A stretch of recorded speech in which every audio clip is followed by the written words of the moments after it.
Alright, welcome to Crafty Batch's Beer Reviews. This is me, Adam. And today I was not intending on recording a review. I was actually just sitting at home. I was going to sit down with this beer, look it up on YouTube, find somebody who did the review, drink it, watch the review, just kind of relax. Turns out I couldn't find this beer reviewed on YouTube at all. So I thought I'd sit down and review the beer since nobody else has it up.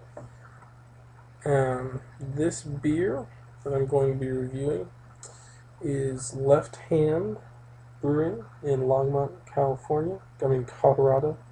And it's a 10.2% Imperial Stout called their Wake Up Dead Imperial Stout. And this beer, like I said, comes in at 10.2%. Should have some flavor of a little bit of licorice in there, raisins. Comes in at 45 IBUs, which they get from Magnum and Golding's hops. What else was there? Pretty typical grain bill. They did add flaked oats, which should give it some creamier, fuller mouthfeel. So it should be a pretty full-bodied beer. 55 SRMs, so it should be very dark, very black. But looks to be a decent beer. I think I saw on Beer Advocate that it got a C+, but we'll see for ourselves. Alright, so let's crack this open. I did see the printing on the bottle said bottled by, or bottled on, but no date printed. So they tried, but didn't get it. But I believe this is a 2011 release. It should be fine. It's 10.2%. It's going to sell well. It's not that big of a deal. So, anyways, Wake Up Dead Imperial Stout.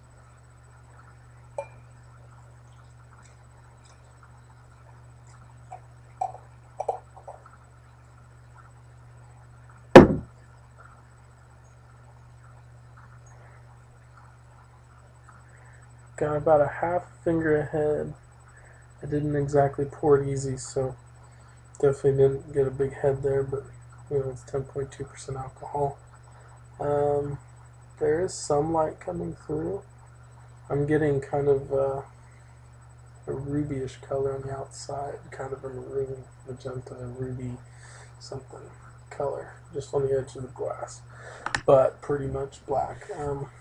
So, not the darkest I've seen, but pretty darn dark. So,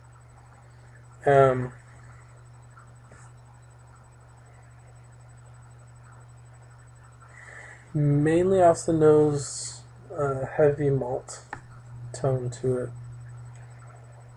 but you kind of have this underlying hoppiness that you get.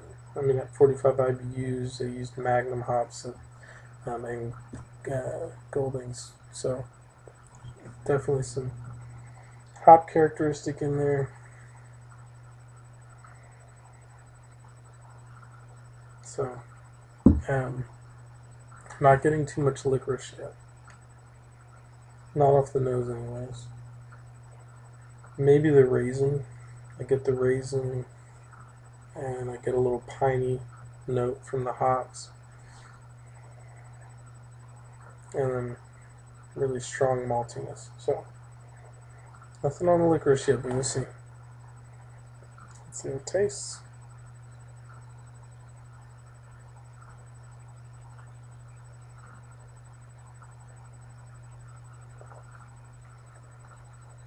Ooh.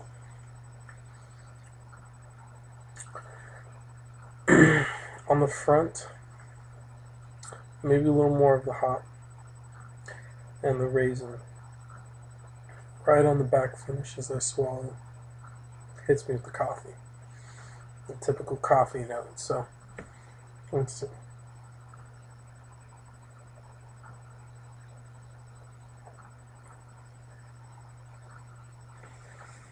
Might be a slight note of anise or licorice, whatever. Very subtle though. So if you don't like licorice, this isn't necessarily going to push you away. But, I mean, really nice. It's really easy drinking at 10.2%. I'm not getting huge alcohol in my face. It's not, blowing me out of the water. But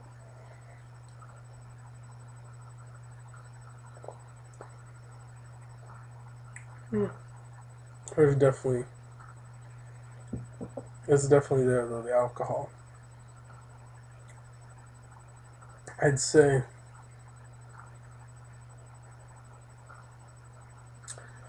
you definitely get the roasted notes, and then you're like, oh, there's alcohol here, and then you kind of feel the hops. A really roasty flavor, but maybe too much of an alcohol tone to it that you don't really get that give and take balance from the maltiness and the hops. So,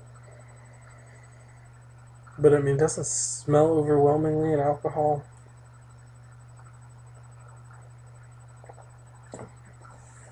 Well, it's not crazy.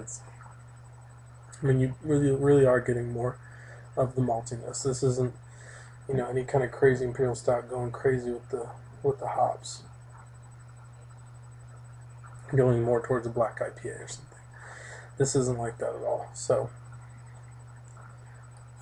definitely see the 45 IBUs, and from that, we'll probably have such a high gravity beer, 10.2%, a lot of maltiness in there that the hops really serve more just to enhance a little bit, but there's not that even balance between the two. So, anyways.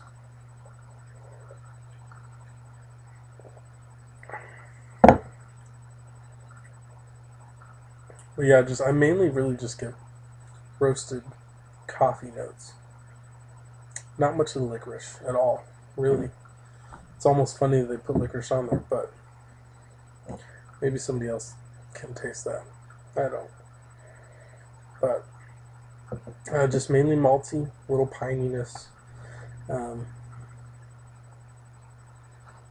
Not one-dimensional, but it's not, throwing a lot of things at me. Slight raisin note at the beginning, but now I mainly just get the roasted notes. So, but I mean, it's an enjoyable beer. It's good stuff. I'd probably give it a 7 out of 10. I'd say B minus, C plus. I don't know. I wouldn't disagree with Beer Advocate on that. It's good, but it's not going to wow you. Easy drinking. It's not going to disappoint you and think it's not a tasty beer, but it's nothing too impressive. So, good beer, 10.2%. Definitely one bottle should do it. Or share this with somebody so you can have something else as well. But a nice beer, pretty good taste, kind of well balanced, pretty good stuff. Pick up a bottle, give it a shot, give it a try, and let me know what you think. Take care.